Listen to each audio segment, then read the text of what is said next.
Frères et sœurs, je vous salue tous au nom puissant de notre Seigneur et Sauveur Yeshua Mashiach, celui qui a donné sa vie pour nous à la croix, celui qui nous garde, celui qui nous protège. Frères et sœurs, j'aimerais partager avec vous quelque chose que le Seigneur m'a mis en cœur pour nous encourager tous, comme la parole nous dit que de nous exhorter les uns les autres. Et sans plus tarder, je vais prier. Seigneur, je bénis ton nom pour ce moment de partage, que ton nom soit glorifié, que ton nom soit élevé. Merci Seigneur, toi qui nous gardes, qui nous protège, Seigneur. Que ton esprit prenne le contrôle de toutes choses. Sois béni, sois élevé au nom de Yeshua. Amen. Nous allons prendre un passage dans 1 Pétros, ou bien 1 Pierre, et chapitre 4, à partir du verset 12. Je lis. Mes bien-aimés, ne trouvez pas étrange quand vous êtes dans le feu de la tentation, comme s'il vous arrivait quelque chose de nouveau. Mais réjouissez-vous de ce que vous participez aux souffrances du Mashiach, afin que lors de la révélation de sa gloire, vous vous réjouissiez avec allégresse. Si l'on vous dit des injures pour le nom du Mashiach, vous êtes bénis parce que l'esprit de gloire et d'Élohim repose sur vous. Il est en effet blasphémé par eux, mais il est glorifié par vous. En effet, qu'aucun de vous ne souffre comme meurtrier, ou voleur, ou malfaiteur, ou comme se mêlant des affaires d'autrui. Mais si quelqu'un souffre comme chrétien, qu'il n'en ait pas honte, mais qu'il glorifie Élohim en cela. Parce que c'est le temps où le jugement va commencer par la maison d'Élohim. Mais si c'est d'abord par vous, quelle sera la fin de ceux qui sont rebelles à l'évangile d'Élohim? Et si le juste est difficilement sauvé, que deviendront l'impie et le pécheur? Que ceux donc aussi qui souffrent selon la volonté d'Élohim, puisqu'ils font ce qui est bon, de remettre leur âme comme au fidèle Créateur. Amen. Donc, je vais partager ce passage avec vous. Le Seigneur m'a enseigné en ces derniers temps par rapport aux souffrances des chrétiens.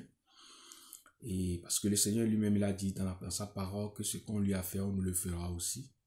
Donc, il nous a dit que nous allons souffrir à cause de son nom. Donc, les prophètes et les apôtres qui nous ont précédés, eux aussi, ils ont souffert pour le nom du Seigneur.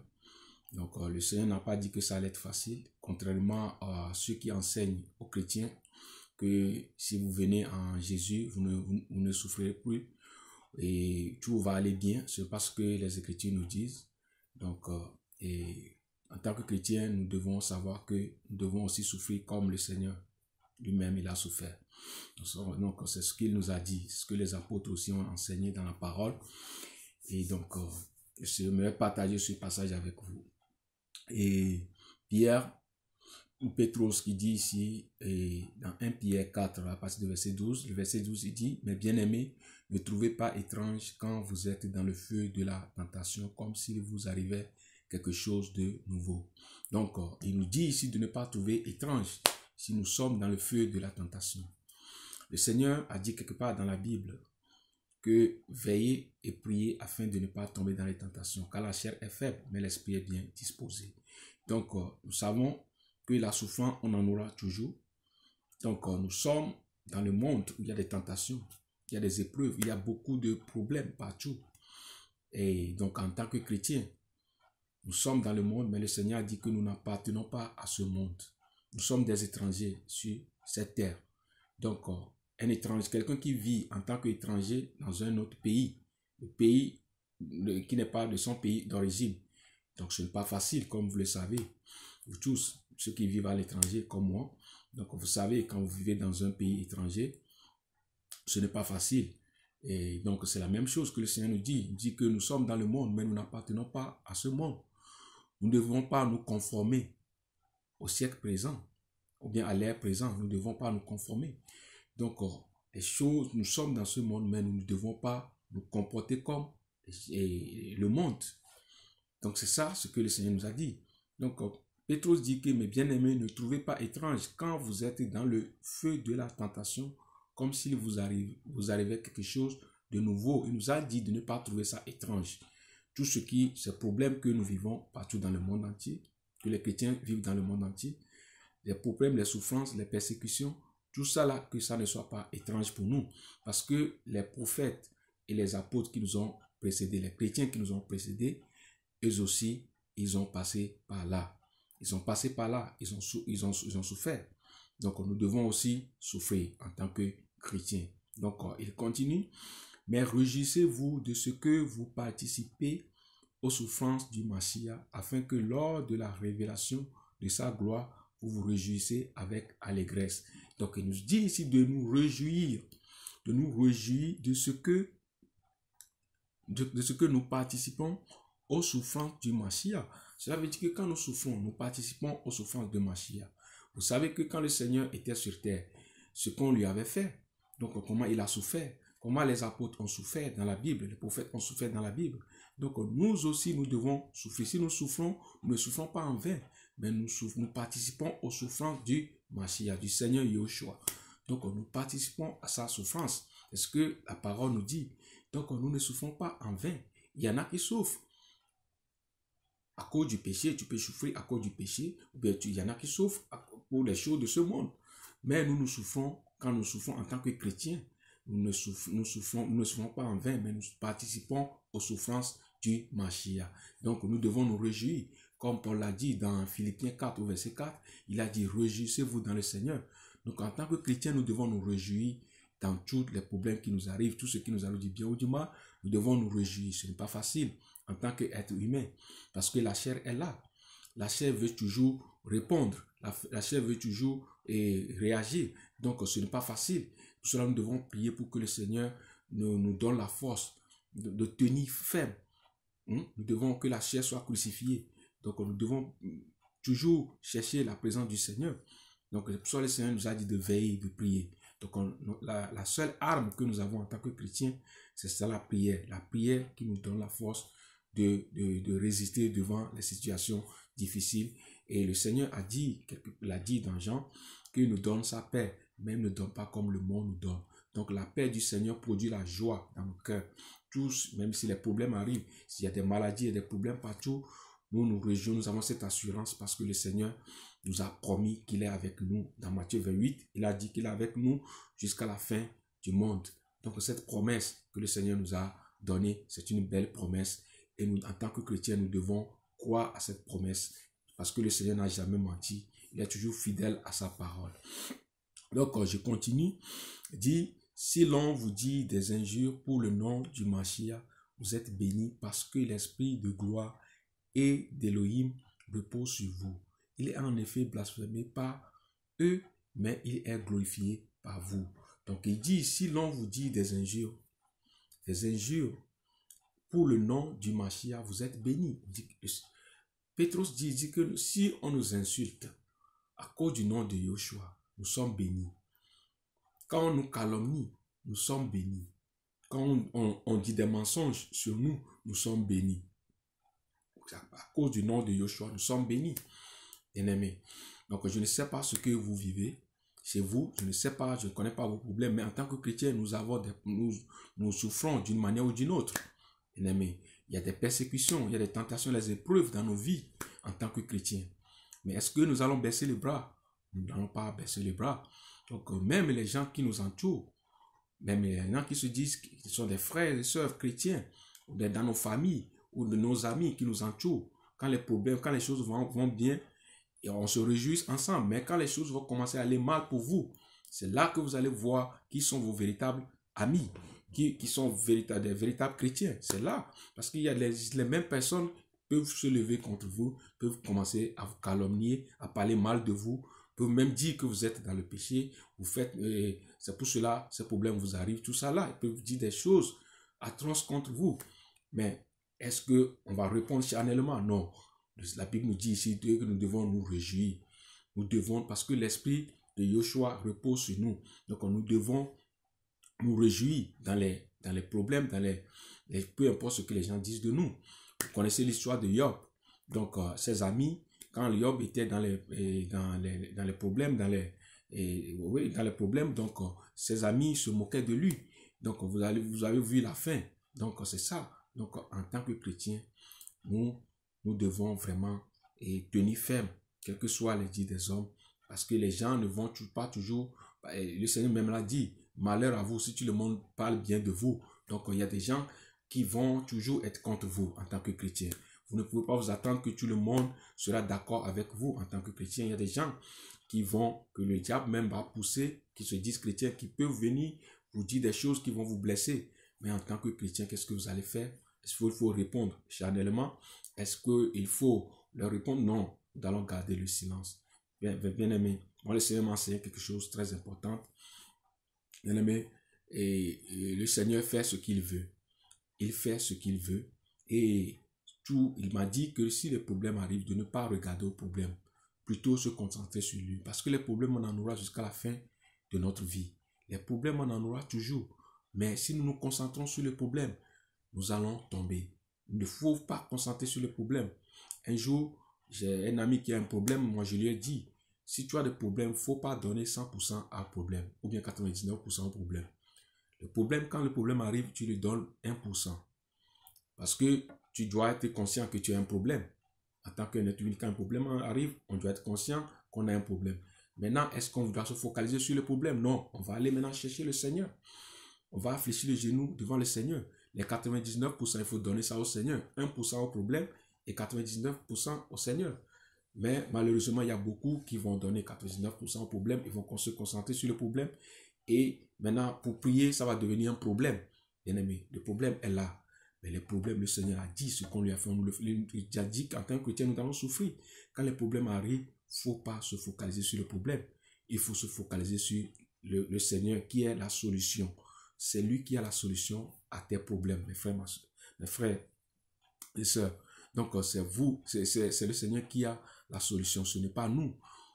Bien aimé, nous ne pouvons rien faire devant les problèmes. Donc, c'est pour cela qu'il faut toujours chercher la présence du Seigneur. Il faut prier pour que le Seigneur intervienne. Même si les gens de ta famille, de tes amis, tes frères en Christ et qui se moquent de toi, tu vas garder le silence. Garde le silence. Paul a dit dans Romains 11 que les voies du Seigneur sont incompréhensibles. Qui a connu la pensée du Seigneur? Personne ne connaît la pensée du Seigneur. Ce problème arrive, le Seigneur seul sait combien de temps ça va durer. Aucun homme ne le sait. Si un homme te dit qu'il connaît le temps que ton problème va durer, c'est un menteur. Seul le Seigneur le sait. Pour certains, ça peut durer 2 semaines, pour certains, 1 mois, pour certains, 1 an, pour certains, ça peut aller jusqu'à 10 ans, ou bien plus, selon ce que le Seigneur veut. Donc, nous devons nous concentrer sur le Seigneur. Ce qui est très important pour moi, en tant que chrétien, c'est que le Seigneur a dit dans sa parole qu'il a préparé une place pour nous. Il a préparé une place pour nous. Il a promis la vie éternelle. Le monde propose les choses qui font du bien à la chair, qui nous amènent en enfer. Mais le Seigneur nous a proposé la vie éternelle. Quelle belle proposition que le monde ne peut pas nous proposer. C'est pour cela, bien aimé, concentrons-nous sur le Seigneur.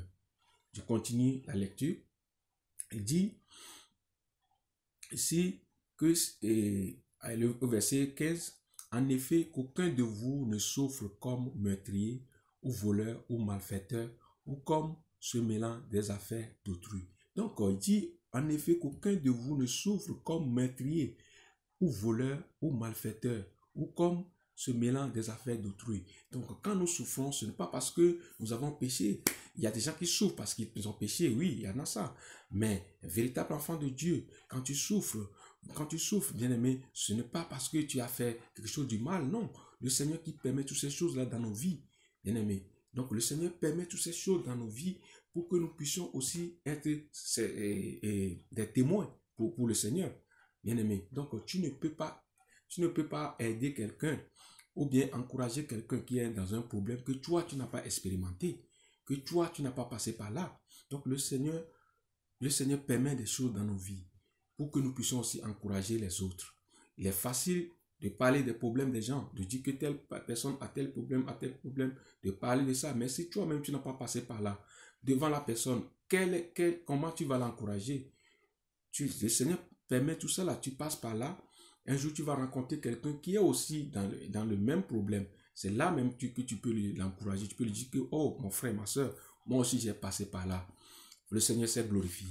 Voilà Voilà, c'est ça, là, maintenant, que tu vas encourager le frère ou bien la sœur. Mais si toi, tu n'as pas passé par là, tu lui parles, il peut dire que toi, tu ne connais pas, c'est pour cela que tu parles comme ça. Voilà, donc le Seigneur permet des choses dans nos vies pour que nous puissions aussi encourager les autres. Pour cela, quand les problèmes arrivent dans vos vies, ne prenez pas ça comme négatif. Il faut se glorifier dans le Seigneur. Hein? Parce que le Seigneur, il a dit dans sa parole qu'il ne nous laisse pas aller au-delà de nos souffrances. Le Seigneur connaît quel degré ça va arriver. Donc, si ça arrive à ce degré-là que le Seigneur a fixé, le Seigneur va dire que c'est stop, c'est fini. Donc, c'est pour cela que nous devons persévérer. Ce n'est pas facile, mais pour cela, il faut toujours rentrer dans la prière. Fléchir les genoux devant le Seigneur, pleurer devant le Seigneur. C'est lui seul qui a la solution à nos problèmes. Je sais de quoi je parle, mes frères et mes sœurs. Mes frères et sœurs, donc je sais de quoi je parle, bien aimé. Donc, ce n'est pas facile. Mais tout est possible avec le Seigneur. Tout est possible. Donc, je continue. Il dit ici, mais si quelqu'un souffre comme chrétien, j'ai déjà lu, le verset 17, pardon, parce que c'est le temps où le jugement va commencer par la maison d'Élohim. Mais si c'est d'abord par vous, par nous, quelle sera la fin de ceux qui sont rebelles à l'évangile d'Élohim? Et si le juste est difficilement sauvé, que deviendront l'impie et le pécheur? Le verset 19. Que ceux donc aussi qui souffrent selon la volonté d'Élohim, puisqu'ils font ce qui est bon, lui remettent leur âme comme au fidèle Créateur. Oh, il dit ici que ceux donc aussi qui souffrent selon la volonté d'Élohim. Donc nous souffrons selon la volonté d'Élohim, parce que c'est lui-même qui permet toutes ces souffrances dans nos vies. Il a le pouvoir, il peut tout arrêter. Mais il permet toutes ces choses-là parce qu'il veut se glorifier. Quelque part dans la Bible, un aveugle était... Les gens ont posé la question, pourquoi cet homme était aveugle? Est-ce que c'est parce que ses parents ont péché ou bien c'est lui-même qui a péché? Il a dit non. C'est parce que le Seigneur veut se glorifier. Le Seigneur permet des choses dans nos vies pour se glorifier. Donc en tant que chrétiens, nous devons nous réjouir toujours dans les souffrances, dans les problèmes, dans nos afflictions. Bien-aimés, à qui irons-nous? Le Seigneur dit que celui qui a mis la main à la charrue, qui ne regarde plus en arrière. Paul a dit, Pétrus a dit que à qui irons-nous?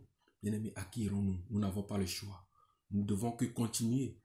Nous ne devons que continuer. Donc, la fois dernière, j'ai une image devant moi. C'est comme si c'est le Seigneur qui me parlait. L'image de deux boxeurs. Deux boxeurs. Quand les boxeurs, vous connaissez les boxeurs, quand ils boxent, il y en a qui encaissent des coups. Comme Mohamed Ali, comme vous le connaissez, c'est quelqu'un qui encaisse, c'est un encaisseur, qui encaisse beaucoup de coups. Mais pourquoi? Parce qu'il veut gagner le combat. Vous voyez, donc il encaisse pour gagner le trophée, pour gagner le combat. Mais en tant que chrétiens, nous sommes aussi des encaisseurs de Yahushua. Nous devons encaisser le coup, les problèmes qui nous arrivent, les calomnies, les injures, tout ce qui peut nous arriver comme problème, nous devons encaisser ça. Mais comment encaisser? C'est aller dans la prière. Parce que le Seigneur, la Bible nous dit dans 1 Corinthiens quelque part là-bas, que ce n'est pas dit que nous faisons quelque chose venant de nous-mêmes, que notre capacité au contraire vient d'Élohim. C'est lui qui nous donne la force de tenir. C'est pour cela qu'il faut toujours aller le voir, aller chercher sa présence pour pouvoir encaisser les coups. Parce que la chair est là. La chair veut toujours répondre. La chair veut toujours réagir. Quand les gens parlent, quand les choses nous arrivent, la chair veut toujours se lever. Donc, il faut toujours chercher la présence du Seigneur pour pouvoir encaisser les coups. Donc, nous sommes des encaisseurs de Yahushua. Des encaisseurs de Yahushua. Bien-aimés, donc, cherchons la présence du Seigneur. Les problèmes, on en aura toujours. Les problèmes, on en aura toujours. Donc, on dit ici que ceux donc aussi qui souffrent selon la volonté d'Élohim, puisqu'ils font ce qui est bon, lui remettent leur âme comme au fidèle Créateur. Oh, donc, ils souffrent selon la volonté d'Élohim, puisqu'ils font ce qui est bon, lui remettent. Nous faisons ce qui est bon, bien aimé. Donc, en tant que chrétiens, nous ne devons pas chercher le mal aux gens. Moi, je prie pour mes ennemis. Le Seigneur nous a dit de prier pour nos ennemis, de bénir ceux qui nous maudissent. C'est ça ma prière. Moi, je fléchis mes genoux devant le Seigneur. Je prie, je dis, Seigneur, touche le cœur de mes ennemis afin qu'ils fléchissent le genou devant toi, qu'ils reconnaissent que c'est toi le véritable Elohim. C'est ça ma prière. Bien-aimés, ceux qui se lèvent contre nous, nous devons prier pour eux. Bien-aimés, nous devons prier pour nos ennemis. Donc, restons dans la prière. Restons dans la prière. Ne baissons pas le bras. Un jour, je dormais. C'est comme si le diable qui me parlait dans le sommeil, il me disait d'abandonner tout, de laisser tout. À quoi ça sert de continuer d'abandonner tout? Je me suis réveillé, j'ai condamné cette parole au nom de Yoshua. J'ai condamné ça. J'ai dit, je refuse cette parole au nom de Yoshua. Abandonner pour aller où? Pour retourner dans le monde? Non, jamais. Je veux aller au ciel. Et c'est pour cela, bien aimé, le diable peut amener des gens pour venir, pour vous décourager. Il y a des propos qui peuvent vous décourager. Mais la Bible nous dit dans Hébreux 10, au verset 39, que nous ne sommes pas de ceux qui se retirent pour se perdre, mais nous sommes de ceux-là ceux qui ont la foi pour être sauvés. J'aime ce passage beaucoup. Donc, nous ne sommes pas de ceux qui se retirent pour se perdre. Donc, et nous devons continuer cette course avec le Seigneur. Le Seigneur avec nous, il a dit qu'il est avec nous jusqu'à la fin du monde. Il nous a préparé une place. Personne ne peut te faire cette promesse-là. Personne ne peut pas te préparer une place où tu vas vivre éternellement. Seul le Seigneur qui nous a préparé cette place, seul le Seigneur qui nous a proposé la vie éternelle. Le monde propose des choses qui vont nous amener en enfer, mais le Seigneur nous a proposé la vie éternelle. Cette belle promesse, je bénis le Seigneur pour cette promesse et je crois qu'il tient à sa promesse. Il est fidèle à sa promesse. Que le Seigneur nous garde au nom de Yoshua. Amen.